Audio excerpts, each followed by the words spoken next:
आज के इस पीरियड में हम मुश्तरक आद आज़म यानी कि ग्रेटेस्ट कॉमन डिवाइज़र समझेंगे। आइए समझ लें, इस उन्वान के तहत हम तारीफ़ मालूम करते हैं कि मुश्तरक आद आज़म किसे कहा जाता है। बच्चों, आदात का मुश्तरक आद आज़म उन आदात का सबसे बड़ा मुश्तरक आद होता है।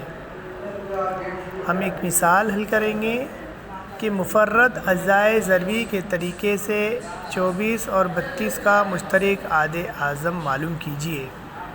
तो आइए बच्चों, हम 24 के मुफर्रद अज़ाए ज़रबी मालूम करते हैं, इसके बाद 32 के अज़ाए ज़रबी मालूम करते हैं और इस तरह से दोनों के अज़ाए ज़रबियों में मुश्तरक अज़ाए ज़रबी जो है उन्हें लिख कर निकालिए और आपस में उनका ज़रब कीजिए। तो दिए गए आदाद 24 और 32 के मुफर्रद आद आज़म निकल आएगा।